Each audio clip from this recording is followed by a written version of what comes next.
less about the journey, because I don't feel like I've gone very far, and more like taking the time to stop and think about where I am right now, like pulling all the different thoughts I've had over time into one place and thinking, what do I believe? So there's not really any specifics like this is the point where I thought this or whatever. So I don't really think I'm Christian because I feel like that's narrowing it down too much.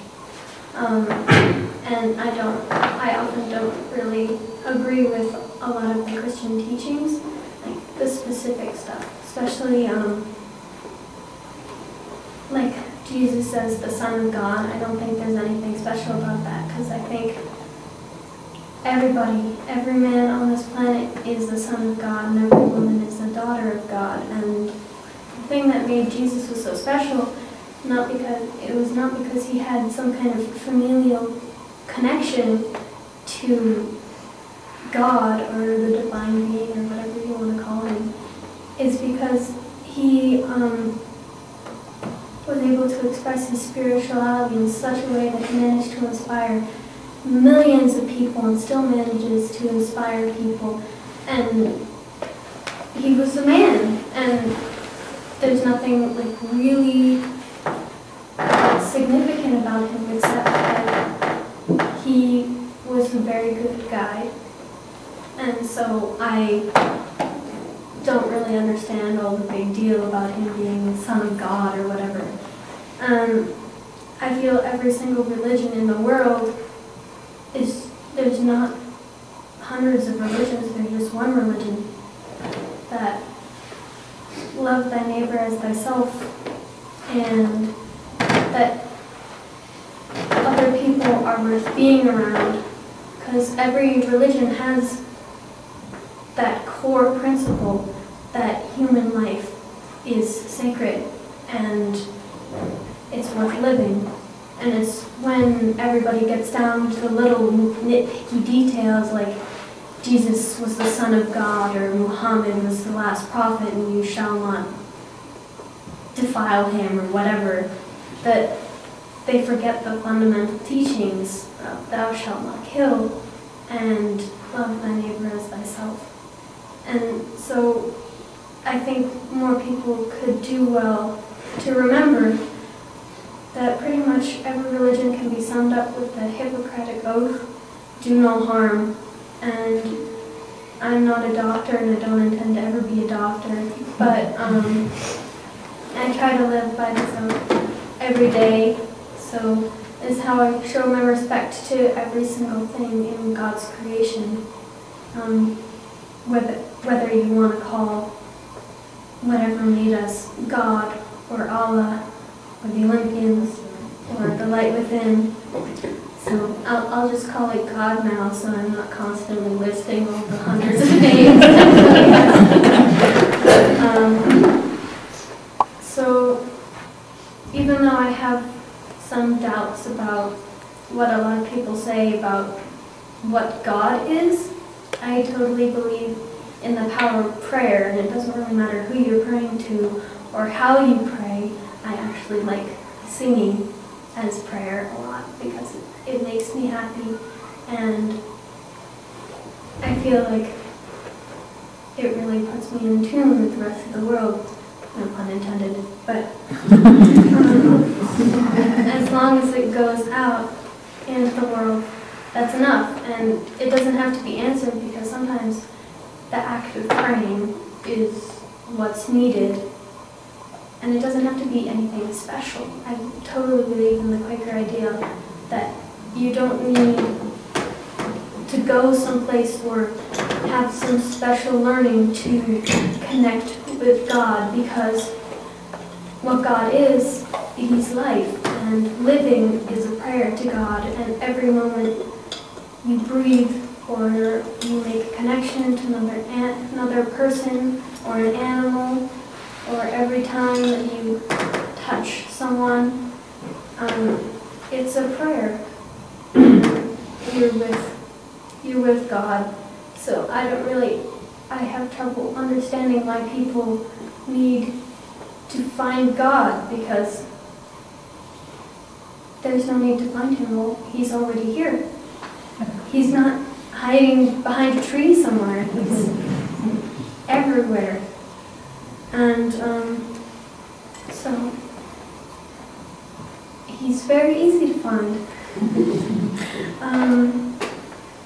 So I also believe in the unexplainable and the impossible, psychics and ghosts and the afterlife and miracles. I don't like to just dismiss something out of hand just because it doesn't seem to fit with what we think of the world. And like that principle that just because there is no proof of something is not proof that it doesn't exist. And I think that can totally apply to all those impossible things. I also believe in the improbable and the paradoxical. And I feel like the thing that's really important is not what everybody else believes. It shouldn't bother you if the person next to you thinks that God exists or believes in the teachings of Buddha or whatever. The only beliefs that matter to you are your beliefs. So arguing about whether or not God exists is pointless. Do you think he exists? Do you personally believe in him? Is he making you happy or fulfilled? Does he inspire you to greater heights, to help your fellow man, to explore beyond your limits, to reach out to the rest of your world, to be true to yourself and to stand firm in the face of adversity? Then he exists, and that's all that matters.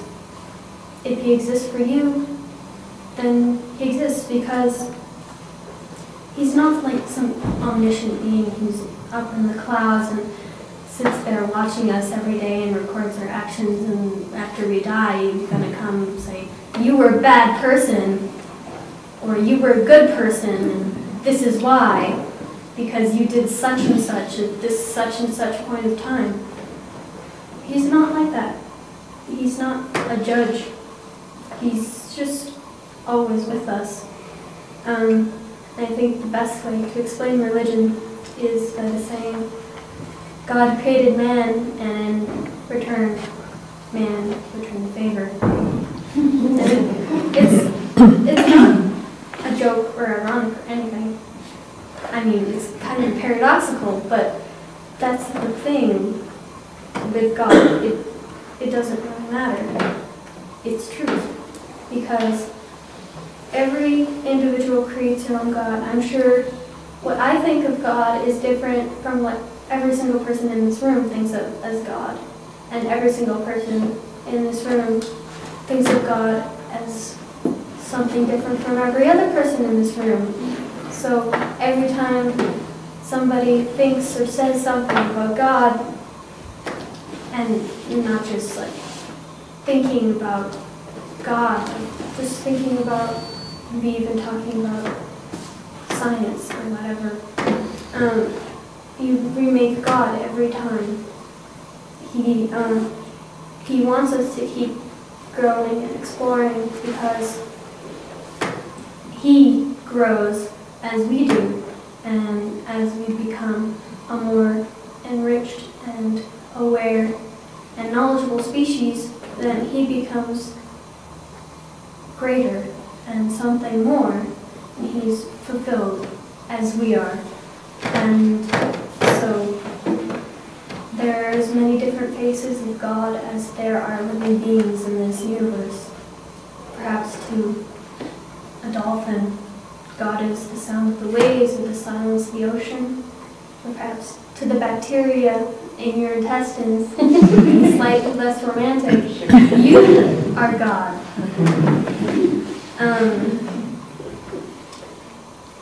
Recently, particularly in my language arts classes, It's English for those of you who graduate halfway. We've been talking a lot about existentialism and reading a lot of plays about existentialism. And, well, I certainly don't agree with the idea that either God doesn't exist or he doesn't care. I certainly agree that he doesn't go around defining the life's purpose and the direction of every living thing on this planet, because that would be a really big job. And so he gives us free will to define our own purpose and explore our own life. Sometimes I've noticed a lot that the group comes up with something the individual can't. Like when we have Socratic seminars in my classes, someone will say something that will trigger a thought in somebody else, and that will just build on top of each other till it reaches a point that we reach a thought that each person never would have realized on their own, because they never would have thought in that specific way, and there's so many different pathways. So if there's just one person defining the direction of the entire universe, then imagine all the boring stuff that would go on. I mean, things would repeat themselves, because how many different ideas can one person come up with at one time? Even if he is omniscient or a powerful being like God, there is a limit to how creative he can be. But there isn't a limit to how creative each individual in the universe can be, because we're all creative in a completely different way. And so we're here to shape our own lives, and God is content to let us do it. And as to why I don't think that God doesn't care, I think God, some people, when they feel like God doesn't care or doesn't exist, it's because they feel like that he needs to guide them or tell them what to do, and that harkens back a little bit on what I just said, but also that I think God isn't a guide, he's someone to lean on. So you hear all these people that are in such desperate straits, and they find God, and it helps them through. He's someone you can lean on. He's always there, but he's not going to take you anywhere you want to find yourself. I think this really struck me in this poem that I saw at the First Mennonite Church. It's called Footprints in the Sand, and it goes, "One night I dreamed I was walking along the beach with the Lord. Many scenes from my life flashed across the sky. In each scene I noticed footprints in the sand. Sometimes there were 2 sets of footprints. Other times there was one only. This bothered me because I noticed that during the low periods of my life, when I was suffering from anguish, sorrow, or defeat, I could see only one set of footprints. So I said to the Lord, 'You promised me, Lord, that if I followed you, you would walk with me always. But I have noticed that during the most trying periods of my life, there has only been one set of footprints in the sand. Why then, when I needed you most, have you not been there for me?' The Lord replied, 'The years when you have seen only one set of footprints, my child, is when I carried you.'" But in the end, I feel like it doesn't really matter. Anyways, I don't care if God is real or not, or if there's some greater purpose or meaning to the universe. I don't care if God loves us, or he's simply indifferent, or busy with other things.